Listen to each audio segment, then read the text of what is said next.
ئێری شەڕ نێوان ئیسرائیل و حەماس زیاتر فراوانتر بووە دوای ئەوەی کە هێزەکانی ئیسرائیل دەڵێن لە دوای شەوی ڕابردووە چوونەتە قۆناغیشترەوە کە هێرشی زەمینیان دەست پێ کردووە. حەماسیش دەڵێ ئێمە ئامادەین ڕوبەڕوویان ببینەوە. کاریگەری ئەم شەڕە لەسەر وڵاتان چییە بێ بەگشتی بە تایبەتیش لە ڕۆژهەڵاتی ناوەڕاستە کاریگەری لەسەر کەرتی نەوت و گازۆمانە چییە بێت؟ من میوانێکم لەگەڵ دەبێت بەڕێز مایلس کەیگنز ئەندامی پێشکەوتووی پەیمانگەی نیولاینزی ئەمریکی لە نیویۆرکەوە لەگەڵم دەبێت و گفتگۆی زیاتر لەگەڵ ئەوەکەم. بەڕێز مایلس ئەم کاتتان باش. دوای هێرشی زەمینی ئیسرائیل بۆ سەرکەرتی غەزە و فراوانتربوونی بەرەکانی شەڕ پێتان وایە وڵاتانی تریش بێنە نێو ئەو شەڕەوە؟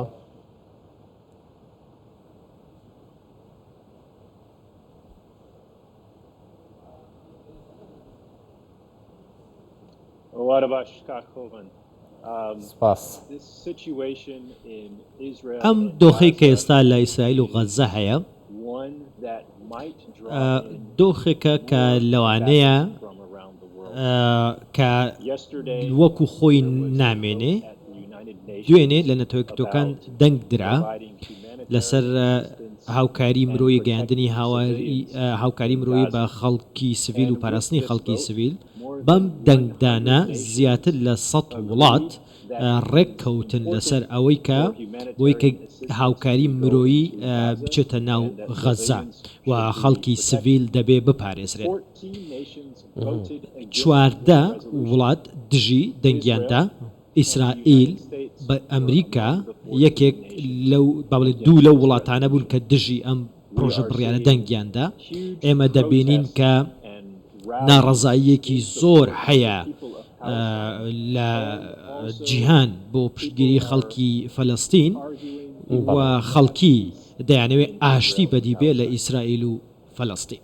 دۆخەکە چی لێ دێت؟ وڵاتانی تر ئەچنە نێو ئەم جەنگەنەوە یا خودی ئاگربەست ڕاگەیەندرێ و شەڕەکە کۆتایی دێت؟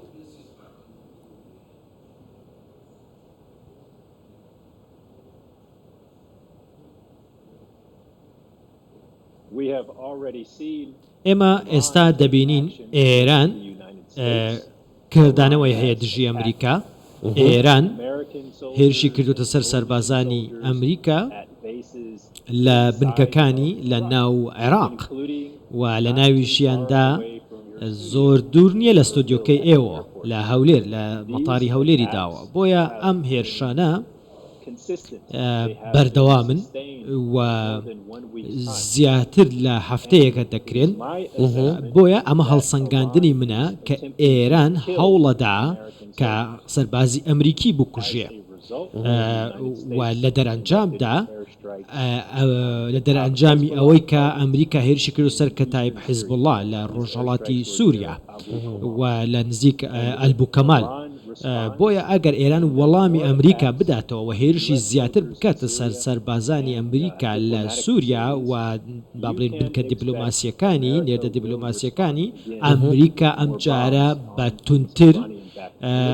هێرش دەکاتە سەربازەکانی سەر بە ئێران. ئەمریکا داوای کردووە سەربازە ناپەیوەستەکان لە باڵەهۆستخانەی ئەمریکا لە بەغدا بکشێنەوە. داوا دەکات لە ڕێگەی فڕۆکخانی بەغداوە هاتو چۆنەکەن. باشە کەنەداش بە هەمان شێوە، ئەمڕۆ بینیمان هۆڵنداش بە هەمان شێوە هەمان داواکاری لە خەڵکی خۆی کاکەوانی لە عێراقن بکشێنەوە. بۆچی ئەم ڕێکارانە دەگرنە بەر لە عێراق؟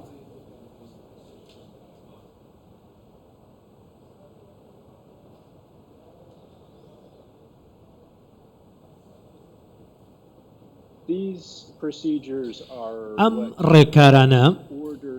بۆ ئەوەیە کە ئەمریکا ئەو ستافانەی کە پێویستین دەیانێتەوە ئەمریکا، ئەندامانی خێزانی دیپلۆماتکارەکان و ئەندامانی ستافی باڵێۆزخانەکان، ئەوانەی کە کارەکەیان زۆر گرنگ نییە دەیانێرێتەوە ئەمریکا. ئەمە دەیەوێت بڕیارێکی ژیرانە بدا ئەوانەی کە لە زۆر پێویست ناکە ژیانیان بخرێتە مەترسیەوە، بەڵام سەربازانی خۆیوانەی کە پێویستن هێشتونێتەوە. ئەمە کاریگەری هەیە لەسەر ناوبانگی عێراقیش. ئەم میلیشانەی کە لە دەرەوەی یاسان کە هێرش دەکەنە سەر فڕۆکەخانەی هەولێر و بنکەی ئەمریکی لەوێ و هێرش دەکەنە سەر فڕۆکەخانەی بەغدا و ئەمریکیەکە لە ناوچەکانی دیکە ئەمە جێگەی نیگەرانی ئەمە ناوبانگی عێراق زۆر خراپ دەکات لە سەر ئاستی نێودەوڵەتی و کاریگەریە لەسەر ئابووری عێراق و گەشتکردی گەشتیاری عێراق و کردەکانی دیکەش بۆیە زۆر گرنگە کە ئەم میلیشیانای سەر بە ئێران ڕابگرن و هێرشەکانی زۆر باشە بابەتێکت نووسی و بڵاوت کردوتەوە دەڵێ ئەگەر ئەمریکا لە سووریا و ڕۆژاوی کوردستان کشایەوە دەبێت بیرێک لەوانە بکاتەوە کە لەگەڵ ئەو کاریان کردووە بۆچی و بابەتت نووسیوە هیچ شتێک هەیە هیچ شتێک ڕوەدات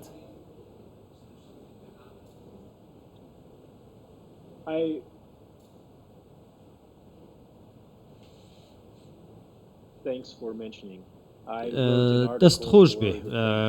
بیرت خستمەوە ئەو بابەتە لە نیولاندز ئینستیتیوت نووسیمە لەگەڵ هاوکارێکم بە ناوی کارلن ئێمە هەوڵمان داوە کاریگەریەک دروست بخین لەسەر کۆنگرێسی ئەمریکا و یاسادا ڕێژەرانی ئەمریکا لە ناویاندا وەزارەتی دەرەوەی ئەمریکا و پێنتاگۆن بۆەوەی کە سیاسەتێکدا بڕێژن بۆ پێی دەڵێن پرۆگرامی پەنابەری بۆ ئەو سووریانەی کە لە هاوپەیمانی نێودەوڵەتی دژی داعش هاوکاری ئێمە بوون من نازانم کە ئەمریکا کەی دەکشێتەوە لە سووریا بەڵام بەم بەڕوونی من بڵێم من زانیاریم نییە لەسەر ئەوەی کە ئەمریکا لە سووریا دەکشێتەوە دەمەوە مە ڕوون بکەمەوە بەڵام ئەوەی کە من دڵنیام و ئەزانم ئەوەیە کە کاتێک کە ئەمریکا لە سووریا کشایەوە هەر کات و چکە رووسیایی لێە تورکیای لێیە و ئێرانی لێ هەموو دەیانەوێت کە ئەمریکا بکەنە دەرەوە لە وڵاتە و سەرۆکی ئەمریکا نەیوتووە و سیاسەتێکی ڕوونی نییە بەڕاستی بۆ سووریا بڵێ ئەمە چی ئەەکەین لەوێ بۆیە ئەم نادڵنیاییە و منیش لی تێگەم هاوڕێکانم لە ڕۆژئاوا لە باکوور لە ناوچەکانی دیکە تێگەن کە ئەم نادڵنیاییە چەندە زەحمەتە و ئایا پشتیوانیەکان بۆ هێزەکانی سووریای دیموکرات کە شەڕی دژ بە داعشیان کردووە بەرەو کوێ دەچێ مێمە دەبێ سیاسەتێکمان هەبێ و ئەو هێزانەی سووریای دیموکرات و ئەوانەی کە لە سووریا هاوکاریان لەگەڵ ئێمە کردووە دەبێ هەمان ماڵی ئەفغانی و عێراقیەکانی بەڕستان گوتەبێژی کۆمەڵی پیشەسازی نەوتی کوردستانشن واتە گوتەبێژی ئەپیکۆرن ئەم شەڕەی نێوان حەماس و ئیسرائیل کاریگەریەکی لەسەر کەرتی وزە دەبێت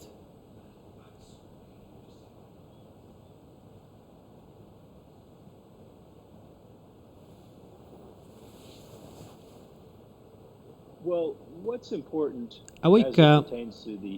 گرنگە و کاریگەریەکەی لەسەر کەرتی وزە ئەوەیە کە ئاسایش ئەگەر لە ناوچەکە هەبێ بۆ کەرتی وزە باشە من بە ناوی ئەندامانی ئاپیکۆرەوە دەڵێم و ئێمە دەمانەوێ ڕۆژانە 200,000 بەرمیل نەوت بەرهەم بهێنین ئەمە لە هەرێمی کوردستانە و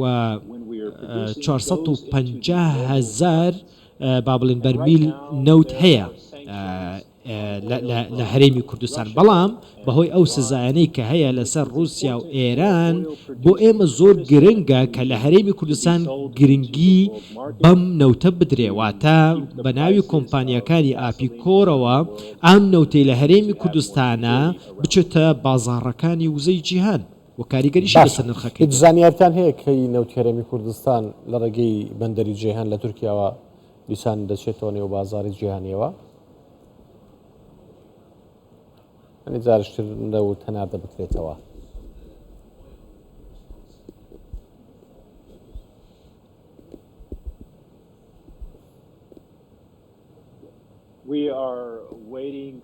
ئێمە چاوەڕێی گفتوگۆیەکی گرنگ و دەرەنجامی گفتوگۆکە دەکەین لە وەزارەتی نەوت لە بەغدا و لە هەرێمی کوردستان بۆی کە بەڕوونی تێبگەین و ئێمە تێبگەێنن بزانین گرێبەستەکانی ئێمە چۆنن ئاپیکۆر کە 6 کۆمپانیای تێدایە کۆمپانیای زەمەلاحن و